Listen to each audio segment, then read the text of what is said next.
Well, hello. Thanks for coming back to check out another video. So, we are here today to sit down and take a look at all of the pans that I have in my collection. Now, typically, I break this video into two different ones and we just do like the face makeup in one video and then the eyeshadow palettes in another video. I just figured it was easier to combine them. I don't really have that many things to go over and show you. I did in January, I believe, do both of those videos, like all of the pans in base makeup and then all of the pans of eyeshadow. So I will of course leave those linked in the description box in case you want to go back and reference them, because I'm not gonna lie to you guys, I do not do a good job of like keeping track of like, hey, was this featured in the last video? Because we want to make sure that like in this video we only do like the new pans.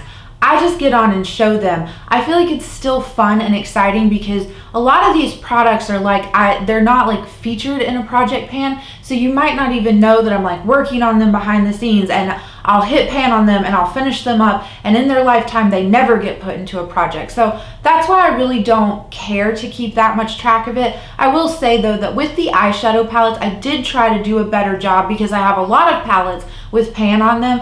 I did with that at least only get the palettes that have new pan as of this year, but I didn't do that with the base makeup. So like I said, we will have this divided up into chapters. You can feel free to skip around and go to whatever section that you want to. I know probably like the most exciting is the eyeshadow palettes. My feelings are not hurt if you do just skip over the base makeup, but I'm gonna get my little basket of goodies and we are gonna get right on into this. Okay, so I really wanted to make sure that I got this video filmed today specifically for these first two products we will talk about. They have pan on them, but they've both like shattered a little bit, and so I need to repress them, and if I repress them, I can't show you that, hey, I have pan. So this first one is a little mini of the Charlotte Tilbury Film Star powder, I think is what it's called. I have the lightest shade, which is Fair 1. My bestie gifted this little like deluxe size sample to me. She said the fair shade was too like dark for her, so I wish Charlotte Tilbury had like a, you know, translucent version of this. But if I hold it like this, I think you guys can see like it has cracked, but I just have like the littlest sliver of product left to use up. So once I repress this, I don't foresee this taking like too terribly long to actually finish off within my collection. And then the other one, if you caught the end of a video, I snuck it in there. I was trying to take like my thumbnail picture and my Bonnie Luminizer just hopped right on out of that basket and fell into the floor, and it did end up shattering. Not too terribly bad, but maybe if I come in like that, see, I'm super nervous to like tip it any further, but you can see like there is pan in there and it has shattered. So yeah, these two will definitely be getting repressed here in the very near future. That way I can go back to like using them and actually have a shot at finishing them off this year. Okay, so I really have no rhyme or reason as to how I'm showing you these base products, but I do have two bronzers that we will go over. So the first one is from Physicians Formula. This is the Butter Bronzer. I have mine in the shade Bronzer, which I believe is like the second to lightest. It's like there's light bronzer and then bronzer. This is still really light, however I can make it work like this time of year. I believe it was my March Shop My Stash where I rolled this in, and then at the beginning of the April Shop My Stash, I think I showed you guys like, oh, I have like a little bit of pan on this, like let me keep using this. So I've just focused in on this as my exclusive bronzer so far, and I've really greatly expanded that pan. I feel like once you first hit pan in an item, the product is really thin, and so the pan will grow pretty quickly, and then you kind of hit a plateau, and then you'll slowly expand the pan until you like need to repress it, yada yada yada. But yeah, so this is a new pan within my collection. Really happy about that. I would really like to get both of these bronzers worked out of my collection this year. So the other one that I have is from Nabla. This is part of their skin bronzing line. I have mine in the shade Ambra, which is the lightest bronzer shade in their range. Hopefully you can see right there in the middle there is some nice shiny pan. I like this. It's okay. It's not a favorite bronzer or a favorite formula. I do find that this one fades on my like cheeks throughout the day, but I'm also curious if that's because I have the lightest shade and maybe I should have bought the next up shade in this. But either way, I do want to get both of these worked out of my collection this year. Okay, so let's next talk about the two ColourPop Super Shock highlighters that I have with pan on them. So the first one, if you've been following along in Partners in Cream, you know I'm working to finish off the shade stole the show. So I do have really good pan on this one. Hopefully if I angle it this way, you'll be able to see it down in there. I'm just continuing to use this basically every day, and I feel like I do maybe have a shot of finishing this off this year, but there's so much product in these. There's like 4.2 grams or something like that. So it does take like quite a long time, even though you feel like, oh, I've used up so much of the product, like it's not going anywhere anytime quickly. So the other one that I have pan on is Monster. Again, if I come in like this, I think you can tell all of the nice shadow pan that is in there. Monster is really pretty. It has like it's a white base with like a pink purple shift, and then Stole the Show is much more of like just a traditional like golden highlighter, but it does have some like silver and pink flecks to it. I did swatch them out on my hand. Hopefully it's not too washed out, but on top here is Monster. I'm sure you can see like the pink shift to it, and then underneath it is Stole the Show. So I greatly enjoy these. I'm not currently like using Monster in any capacity. I'm just really kind of focusing hardcore in on this one. All right, let's keep it on the highlighter train. I have 4 powder highlighters to talk to you about. So the first one is from Fenty Beauty. This was one of their holiday set releases. This is a Diamond Bomb powder in the shade Fenty Glow. I feel like it's going to be kind of hard to see that pan there on the center, but I do promise you guys it is there. I think this has had pan in my collection for quite some time. This is a really pretty highlighter, and I really enjoy reaching for it in like the summer months. So I expect to pull it out then, and I don't know though if I would have this finished off by the end of the year. There's 2.8 grams of product in here. Okay, so next I have my Becca highlighter in the shade Vanilla Quartz. So again, it's a white based highlighter, and I don't know if you will be able to see the pan in there, but again, I promise I'm not lying to you. It's in the dead center where I focused my brush. So I'm going to swatch this out. This is more on the like icy side. It's underneath the Fenty powder swatch. This, I would have swore to you like a year ago, was my favorite highlighter. And then I've just kind of fallen out of love with the more icy highlighters. But I don't want to like declutter this because 1, Becca's not around anymore. And 2, I really do enjoy it. And I think that once winter time hits again, I'll be like in the mood to wear this more icy highlighter. All right, so let's talk about someone who has been neglected in my collection. This is Mary Luminizer from The Balm. I depotted this forever and a day ago, and then I lost my packaging. The Balm has some of the cutest packaging, so I'm kind of kicking myself in the butt a little bit for losing that. But anyway, this is what Mary looks like. You can see that pan in there. This is just a really pretty soft golden highlighter. This is not like bam in your face, and while I don't want my highlighter super icy, I also don't want it to be super subtle. So it's right here underneath my wrist. It's kind of like a less intense version of the Becca Vanilla Quartz almost, because Vanilla Quartz does have kind of that gold shift as well. So yeah, there's Mary Luminizer. And then spoiler alert, a highlighter that I'm trying to finish this year is my Ofra highlighter in the shade Pillow Talk. This is what this one is currently looking like. Is it too, it might be washing it out too much. Oh, that's gonna make me mad. But I have like started to expand the pan downward. We're almost like to side pan. I'm so close, so close. This is one of my like it was one of my most used highlighters before I started working on it this year, and it is my favorite highlighter. I absolutely love like the pinkiness that it has to it. So I've swatched it down here. It's just really pretty. It's the highlighter that I have on my cheeks today. Nothing mixed with it, just this straight on.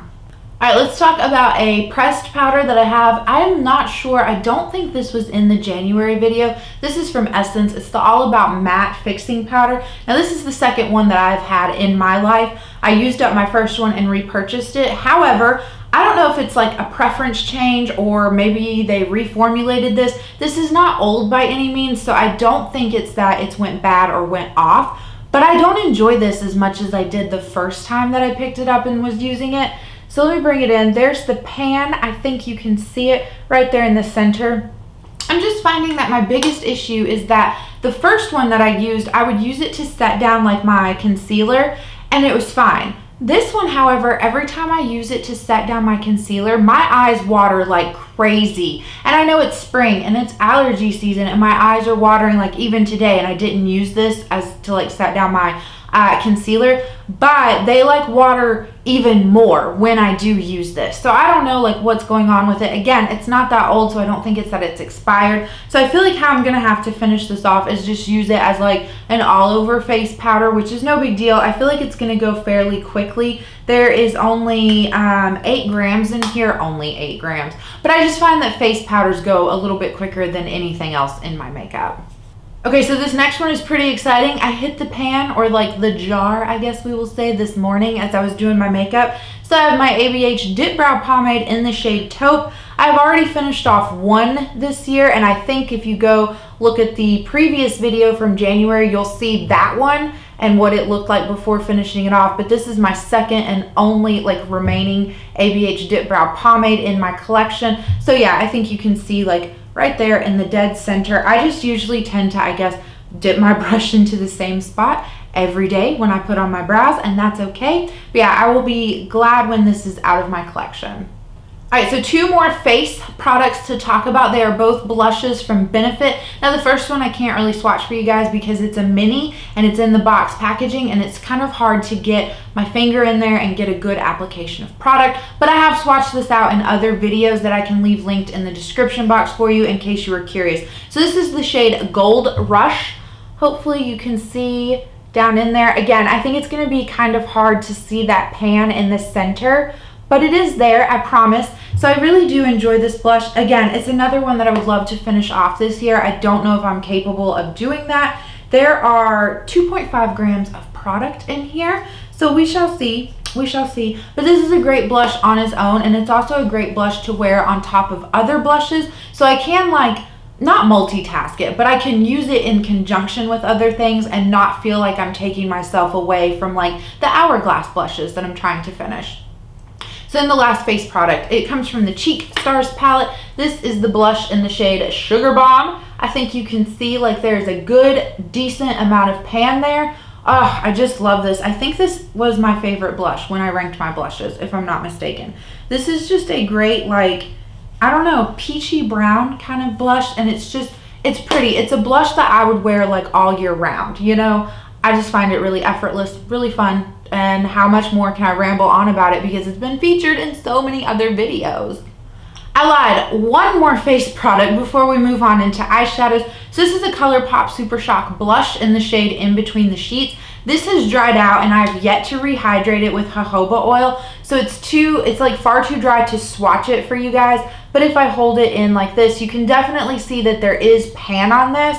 This is like just a pretty effortlessly pink kind of shade. Like, I mean effortlessly pink in the sense that I feel like it's neutral, like it's not too warm tone or cool toned, so you could wear it like all year round with any type of eye look. Like, it's just effortless to wear and to incorporate into your everyday life. So I do want to finish this off this year simply because the Super Shock cheeks are just not my favorite formula. They dry out way too quickly. Okay, so now let's get into some eyeshadows. I don't know if I included these eyeshadow singles last time. However, I think this one is like an actual new pan. So I have this Maybelline single shadow. This is in the shade 20 Linen. If I bring that in, I think you can tell there is pan on there, and I've almost hit side pan within this little compact. So there are 2.4 grams of product, if I'm not mistaken. 2.3, excuse me. 2.3 grams of product in this, so it's not going anywhere anytime soon. However, I'm trying to focus in on this and use it up because, hello, how many palettes do I have that have a cream eyeshadow palette, or a cream eyeshadow that I can use to set down my eye primer? Like, I don't know why I purchased this. It's not necessary within my collection. If I plow through all of my cream shades within palettes, then sure, I would repurchase this. Like, it's not a bad product. Okay, so let's talk about the ColourPop Super Shock shadows that I have within my collection that have pan on them. So this first one is Roy G. Biv, which is like, it's more of a topper shade, but it's like a bubblegummy pink with like gold and pink shimmer particles within it. I did swatch all of these out on my hand, so I'll show you after I show you like the actual compact. This next one is Birthday Cake, which I think is my favorite. It's just like a taupey pinky kind of shade, super pretty, but there is pan on that one. Again, hopefully the ring light is not washing this out too much. The weather here is just like, and it's really cloudy and rainy. Okay, so the next one is Birthday Girl, which is like a taupey golden shade. Really pretty as well. I do enjoy this one. It's a toss-up between like birthday cake and birthday girl. Like, I feel like just dependent upon my mood, which one would be my favorite one. And then my last one, I think, is my oldest one in my collection. So this is the shade Set to Stun. Has the biggest amount of pan, the most use on it. This is a pink with blue glitters in it. It's a really wearable, like, adventurous color, in my opinion. So like I said, I did swatch these out for you guys. So this is Roy G. Biv. I think you can see, like, the gold shift to that. This one is Birthday Cake. Again, the taupey, like, pinkness. This one is Birthday Girl, a taupey, like, golden shade. And then Set to Stun. I don't know if the blue glitters will, like, translate on camera. They're not, like, bam in your face blue glitters. That's why I think it makes this shadow kind of fun and more, like, wearable for every day. Like, if you were going into the office and you didn't want to have, like, a bunch of blue eyeshadow on. You know what I mean? Okay, so the last thing, the most exciting thing, eyeshadow palettes. Now, like I said, I did try to do a better job about only showing the palettes that I believe are my new pans. So the first one is the Huda Beauty Wild Jaguar palette. I do have a pan in this, like, center top row shade here. It's kind of like a purpley gray shade. I was using this in my eyebrows, which I know sounds really weird, but it did turn out really well in my opinion. So yeah, I do have pan on that shade. All right, so then this is my current eyebrow shade. It's what I have on today. I just think it looks really good with the, like, way that my hair has turned, like, a little bit like a golden red. So even though I typically go for, like, the gray shadows, and I'm using a Dip Brow Pomade in the shade Taupe, I just feel like this has been working really well. So it comes from the ColourPop Limoncello palette, but it is this brown shade right here. I think you can see, like, pretty good, nice, sizable pan. So I think I'll just continue to focus in on this and use this as my brow powder until I finish it off. All right, another ColourPop palette. I had this in Partners in Cream. This had a Super Shock shadow in it, Silver Millennium, and I have ended up finishing that shadow off, so that is new, as well as I do have pan on this one pink shade down here, but that was there. I just wanted to point out that I did finish off the Super Shock shadow within this palette. Okay, surprisingly, I just have one BH Cosmetic palette to talk to you guys about. I don't know how I don't have pan in Blueberry Muffin yet, but I have two pans in Smitten in Switzerland. So there's a mirror on this one. All right, so we've hit pan on the cream shade up here. I don't know if you can see it, but then over here, this was a, like, taupey gray shade, and I finished that off completely, like, hit pan on it, finished it off using that as my eyebrow shade. So that makes for two new pans in this palette. Okay, so if you've been following along with Project Level Up, you'll know that I have completed my level 1 and my level 2 palettes. So my level 1 palette was my Natasha Denona Retro palette, and I have managed to hit pan in that Rebellion shade there, the really pretty, like, dark purpley shade, like a berry, like a red berry shade. Really, that's my favorite shade within the palette, and it's a cream to powder, so it was a little bit easier to, like, hit pan in there because it was malleable, like more malleable than, like, a powder shadow. Then my level 2 was my Juvia's Place The Warrior palette. The background on this is super reflective, so I do apologize. Maybe if we hold it, I don't know. I don't think there's a really good way to hold it. But I do have pan on the, no surprise, matte cream shadow in here, and then I have my words. I have pan on the dark brown shade. This, again, I was using as an eyebrow shade, which I don't feel bad, you know? Hitting pan is hitting pan, and my eyebrows have to be done because it is scary when they are not. Okay, so let's segue into Club Nebula. I predict that this will be one of my most used palettes this year. Let's see if I'm true. So I already had two pans within here. I had pan on Queen of Blades, which is the darker green shade, and then I had pan on Cylon, which is like the purple shade. Or did I have pan on the green shade? Maybe I didn't have pan on Queen of Blades and I just had pan on Cylon. But either way, there is pan on Cylon, Queen of Blades, and then what I think is the only new pan, but I might be wrong. I did hit pan on that taupey gray shade Naru. So you can see, like, the pans right there. Yeah, hit pan in those three matte shadows. Surprisingly, have not hit pan in a shimmer shadow from this yet. Then the last palette that we will talk about is my Natasha Denona Metropolis palette. I had two pans in this at the start of the year, if I'm not mistaken. So it was this brown in the corner down here, and then this, like, army, well, like a darker army green up here. But I did manage to hit pan, new pan in this like more army green here. Now all three of these shadows that I have pan on within this palette are the cream to powder formula. So much like I said when I talked about the retro palette, it's just easier to hit pan on those shades in my experience, because they are, like I said, a little bit more malleable. But that's it. That wraps it up. That is all of the pans that I have in my collection. Well, all of the new pans for eyeshadow, but I did show you all of the pans of base makeup that I have so far in my collection. So I thank you so much for being here, for sticking around and making it to the end. I hope you're having a good day, a good night, or a good whatever, and I will catch you guys in the next one. Bye.